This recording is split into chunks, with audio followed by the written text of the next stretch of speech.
Other than the fact that there is now nowhere to house the horses, try saying that when you're drunk, there is a certain challenge to turning a working farm into a theme park style attraction. Aside from the very obvious space for a future petting zoo, the questions remain on what attractions to add and where on earth they're going to go. We've got the kids' attractions covered, we need something more thrilling for the older kids. In the 80s and 90s, it was all the rage to have a looping coaster.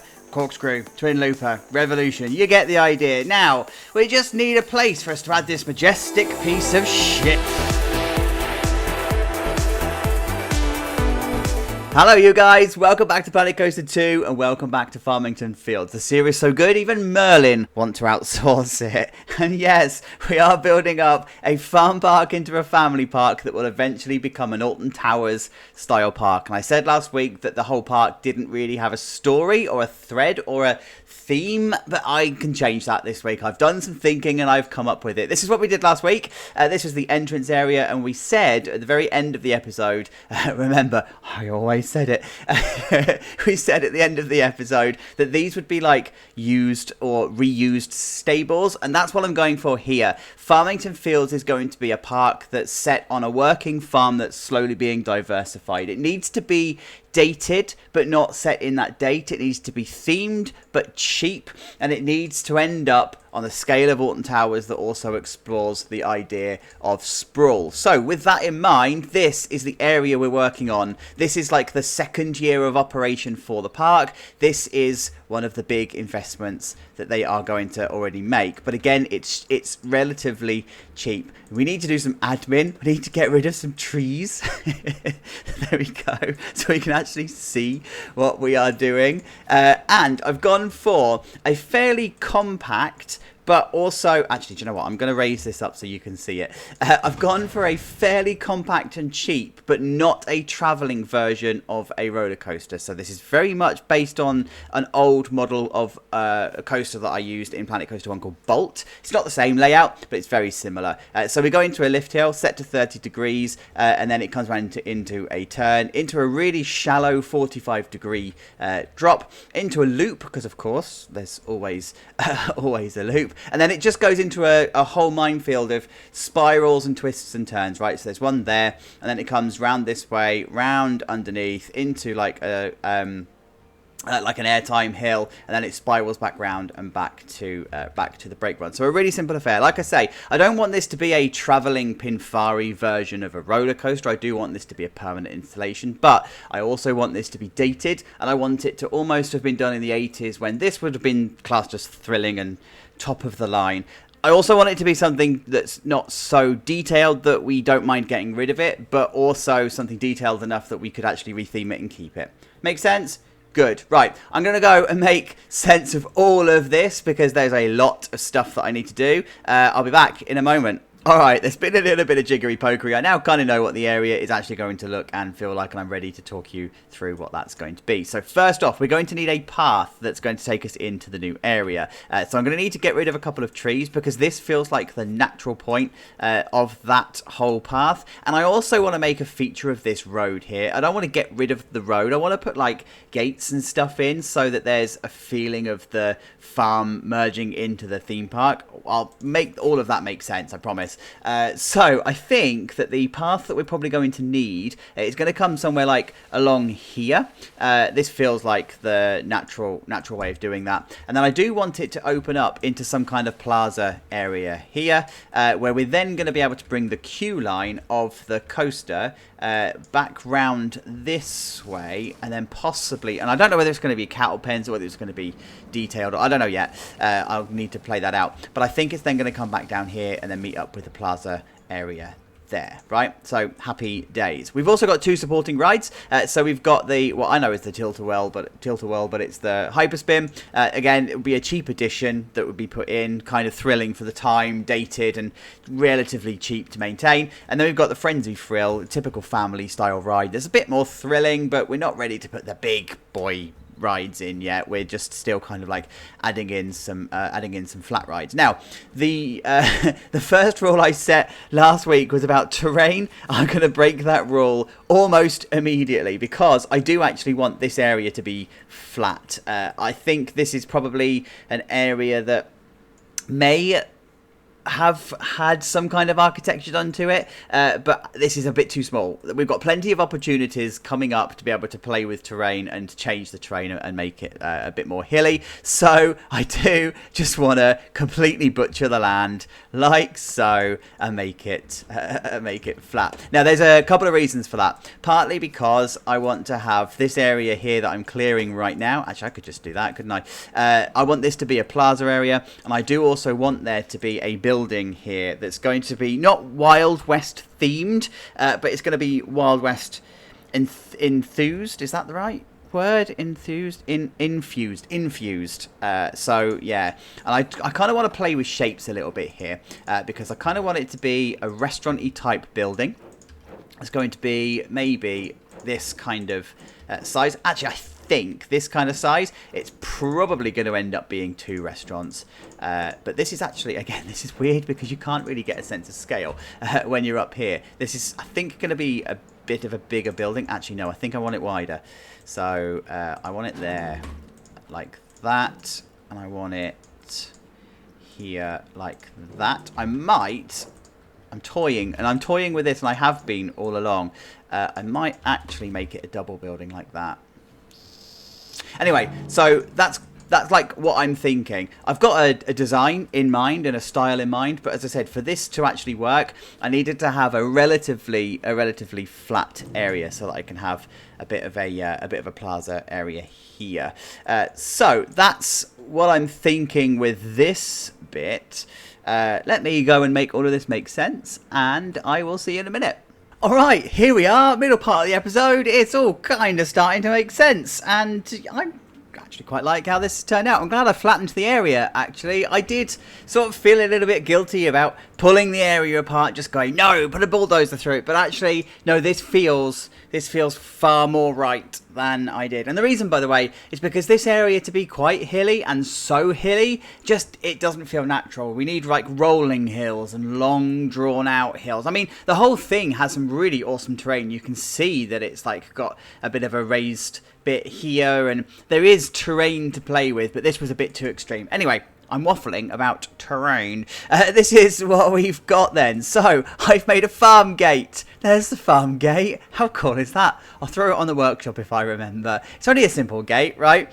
But I'm chuffed. I'm absolutely chuffed to bits because it actually looks like a proper farm gate. But this is what I was going for, right? The idea that this would be a working service road. They wouldn't necessarily move machinery and stuff when the park is open, but you wouldn't want guests just to wander down into the farm park as such because it's a working farm. So I have put the gates in, and I've just put some fences and stuff in just to give it some boundary, and I'm ready to put the actual path and stuff in. I've started to toy with the idea of what the path textures are going to be. I think I'm going to continue the gravel, and that's what I'm doing here. So you've got the gravel here, and you've got the dirt from the road. I just need to blend it slightly better. This is what I'm doing here, just to see whether it blends okay. I don't think it needs to be concrete or tarmac or anything like that, so we're just going to go with that. And then this is the little plaza area that I wanted to have. I'm not sold on the windmill, and I'm also not sold on the water tower being here either. It felt like it needed something, but actually it also looks, let me just move this out of the way. It also looks all right without it.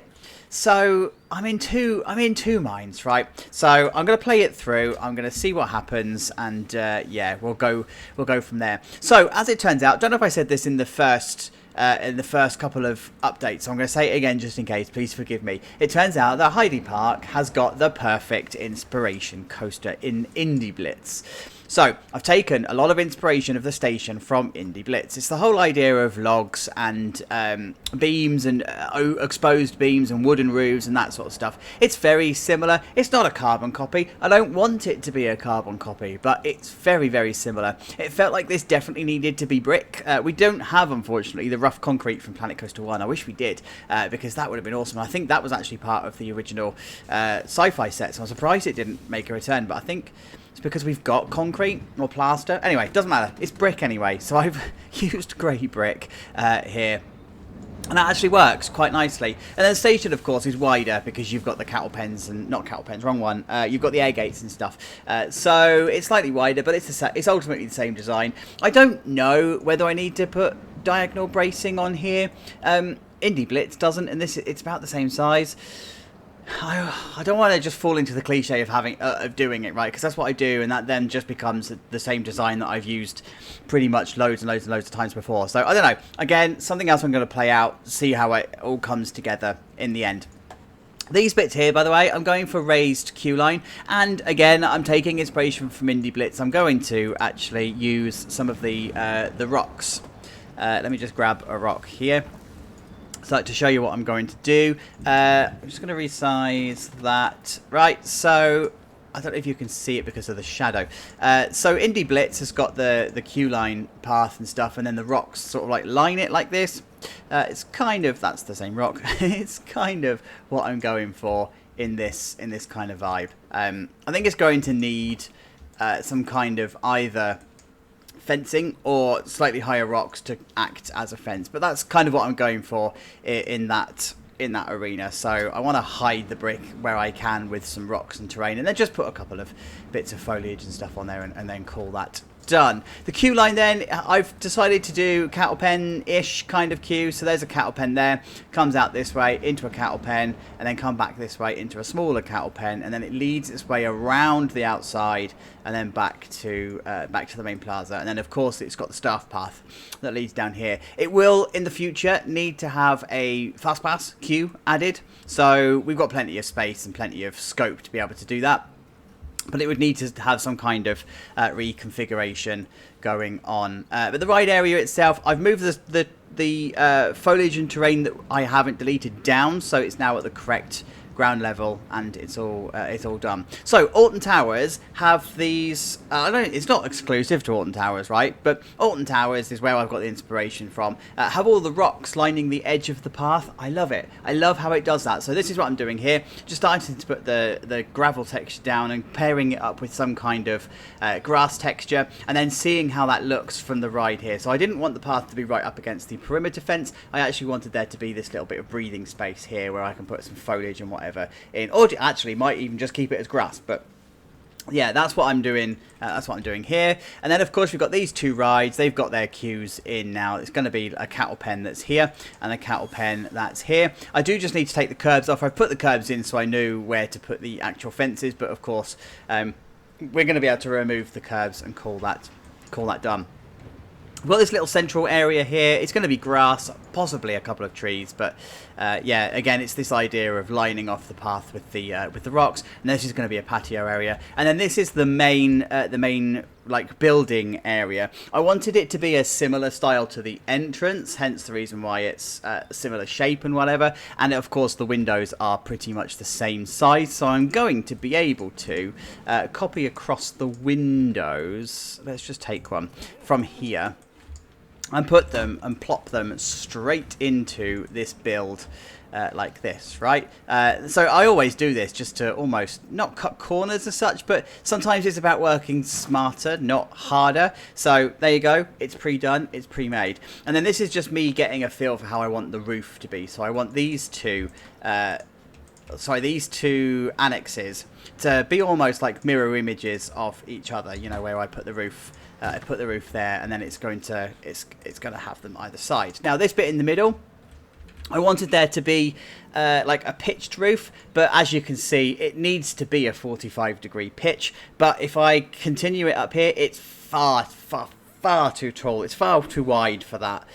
So the scale was just off. So I've ended up doing a double peak. Before I show you what I'm going to do with that though, inside here I've ended up putting 4 restaurants. I did toy with the idea of one of these sides being a gift shop. I don't think I'm going to do that. I've put 4 restaurants in here, 20 tables each. So I've just split the tables that each restaurant is allocated to, and I've also varied them out as well. So I haven't just like clumped together 20 tables for each restaurant, and that's so that when guests are using it, they're going to use sporadic tables. I mean, they do anyway, and they're good at it, but when you've got 4 restaurants, you don't want all the guests in one side. So I've just like dotted them around. So let's talk about this bit then, because I do want to go for something like, I don't want to say neoclassical. I don't think that's the right phrasing for it. But if I go for the usual wooden support beam here, and I'm going to go for the smaller square one, and I'm going to colour it white, like this, what I want is to have some... Oh, that's really bright. Look, that's like glowing. Can you see that? That's proper glowing. So, well, it looks like a light. It really does. Maybe we don't have it. Anyway, I'm just doing a demo, right? I'm probably going to end up making it grey rather than white. I don't want it to glow like that. So anyway, what we've got here is just a bit of a trim like this, and then like this. And then what I do want to do is to have almost like a little bit of decorating going on, or a bit of decor going on. It's not going to be this big. I need to do resizing and stuff. But ultimately, something that's a little bit like that. And I can then make it a little bit more ornate and make it a little bit more of a thing. Couple of windows and stuff inside here just to keep it nice and simple, and then pretty much call it that's glowing. That's just so distracting.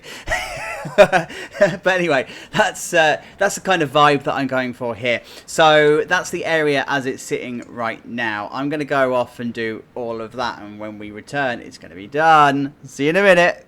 And there we go, we are done, or at least as done as I'm willing to be, because I know we're going to need to come back and tear this apart when we start to do the rest of the park and modernise it and stuff. So that's far easier to do if you're working in an area that you haven't spent weeks on. So yeah, it's still a little bit rough around the edges, but that's kind of by design. It needs to be cheap, it needs to be dated, it needs to be sort of unthemed but themed, it needs to be well kept but old. So that's the vibe that we're going for here. Oh, by the way, let's do the honours, because the area needs to be open. So there we go, we are officially open. Guests can now use it. We're going to start down here because this is the building that we left it at, and this was the idea that I had for the exterior of the building. It's that whole classical kind of vibe. Again, it doesn't need to be this spectacular Planet Coaster 2 build. It just needs to be sufficient enough for me to come along and change in the future and tear apart if we need to. But actually, I quite like it. I mean, the shape and everything is exactly as I wanted it. As I said in the last update, I wanted the peak to be much higher, but the building's too wide for that. So yeah, fine. I'm alright with this as an exterior, and it looks the part. It looks as I wanted it to. Very similar, in fact, to some of the ones that you would have found at the American Adventure theme park as well. So it's at least consistent with that kind of vibe. Got vending machines and stuff outside, and inside it's winning no awards for its interior. Same reason. We're going to come back and we're going to redo it over time. So that's where the effort needs to go in. For now, it's just functional and looks all right as an interior. But there are 4 restaurants. 1, 2, 3, 4. So there you go. Happy days. And I'll leave it at that. Where I have put a little bit of effort in is just around the back here. There is like a patio area and stuff for people to use. I've just fenced it off with hedges and the walls, and I've kept it with a consistent design from the entrance. You know, the bit around the merry-go-round and whatever. It felt like that needed that needed to be like that. And then I have just put a little bit of a bin refuse area down here, which would be accessible by this lane and by this gate.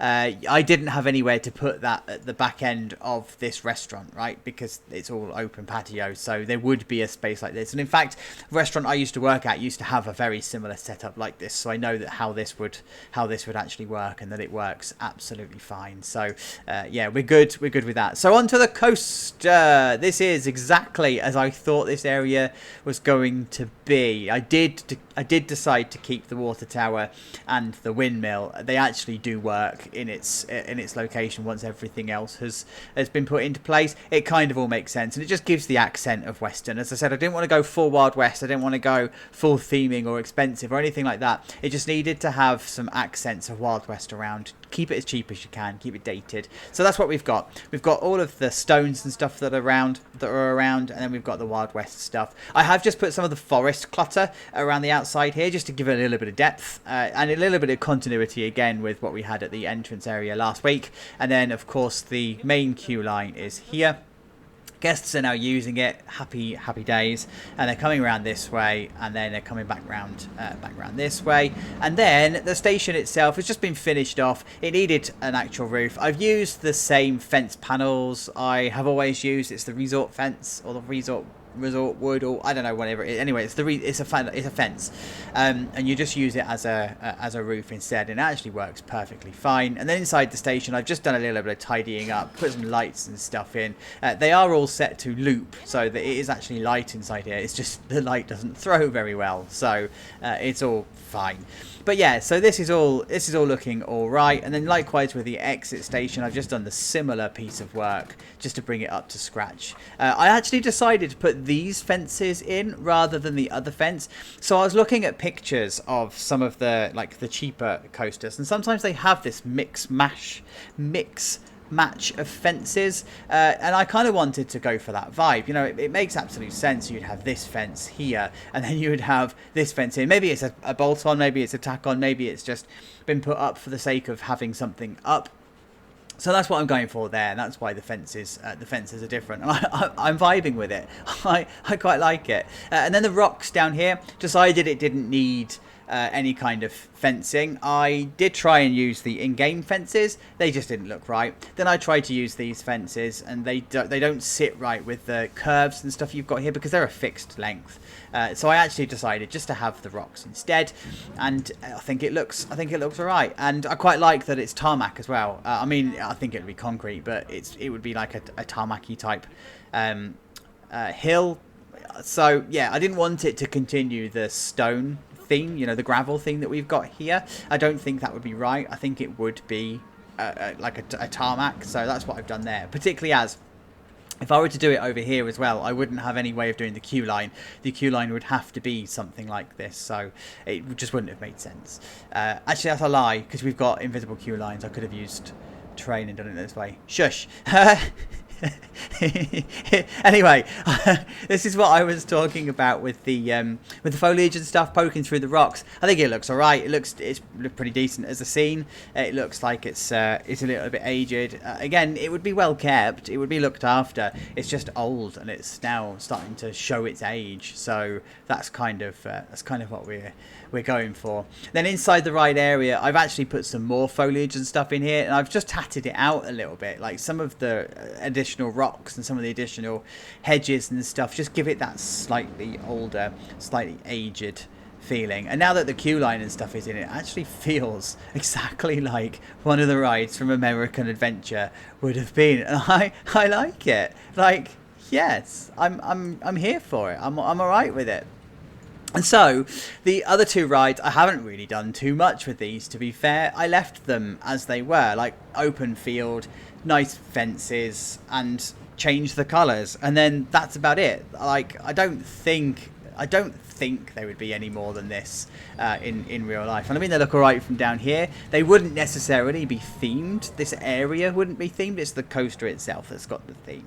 So I'm happy with how these are. I think that the hedges here, giving it a little bit of variation, is enough to say yes, there's been some architectural stuff that's been added, but it's fine. And then I'm using the same stone queue line pathing here. Again, it's the gravel on the ride, and then the stone queue line. And again, it's because you have guests like this, right? And they're standing around and they're churning up the ground and whatever. So you're going to want a solid area for them to queue on. It's not like this area where they're constantly walking through and they're constantly creating issues for the ground, but they're not churning up the same spot over and over and over and over again.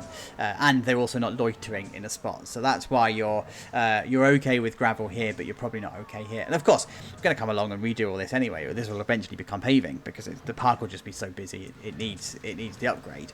So then you've got the cattle pen fence, the cattle pen queue up here as well. And I've deliberately left just enough space to have a path coming down this way, because I think the next episodes we're probably going to be developing in this kind of area, and I think it's going to be something simple, but I don't know what it is yet, so I'm going to need to play that out.